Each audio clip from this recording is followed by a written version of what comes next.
Get in! Get in! Give us that one. Well, welcome everyone to this week's skills episode of Jack in the Pack, and we are going to be working on goal kicking today. The best talent of all, kicking them through the big sticks. So we'll go and see the kids, see if we can get a few routines going, and most importantly, kick as many goals as possible. Does anyone here know the fundamentals of kicking a drop punt? What do you reckon one of them is? Guiding the ball down. So that's super important. So we want to make sure that when we're dropping the ball, we drop it as close to our foot as possible.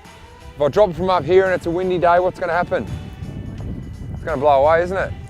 So today it's a little bit windy, we want to get right down nice and low and nearly place the ball onto our foot. Can everyone see that little orange knob on the end of the football there? Now that's for blowing up the football, so it's got air in it. But it's really good as a guide for if we're going to kick it around the ground or if we're having a shot on goal to point it to exactly where you want to go. So if I want to kick the ball to Derek, there's no point in me holding it like this because the ball's going to go in the wrong direction. I want to point it right at Derek there, that little orange knob, and just point at him and kick it straight at him, okay?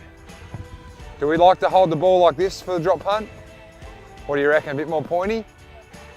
Let's get it around here, I reckon. Right at there, nice and pointy, so that when we kick it, it's spinning like this, okay? So we're gonna practice kicking some drop punts through the big sticks.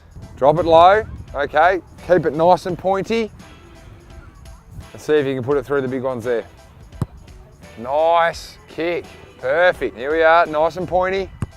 Perfect, that's the one. All right, let's keep this one nice and pointy. Oh, see that last little where you drop it out like that? You want to hold it right to the bottom. So how low are you going to drop it? Where do you reckon? I reckon you're going to come in and I reckon it's all the way down here. Because the other thing is, the lower you drop it, the more you're over the ball like that.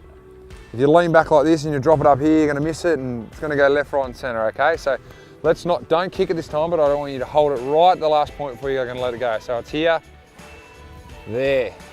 See that? All right, ready? So 1, 2, no. We're going to kick it this time, we're going to drop it as low as possible. 1, 2, 3. Lovely. Straight through the middle. Well, there we go, guys. That's goal kicking. We were able to kick a few through the big sticks. A couple went through the points as well, but that's okay. Now, recapping what we learned today, with our goal kicking routine, we want to make sure, always pointing the ball right at the goal umpire's nose. He's always going to stand in the middle there, so we want this part, pointing at the goal umpire's nose. Getting our routine back far enough from the man on the mark so we don't kick it into his hands. And we're always following through. So coming in, dropping it as low as possible, following through, pointing our toe right through the goals. Now, if you want to take 20 steps or 10 steps on the way in, that's up to you. Not everyone has the same routine, so it's about practicing and finding out what works for you. So get out in the backyard, practice your goal kicking and find out what's going to make you the best goal kicker you can be.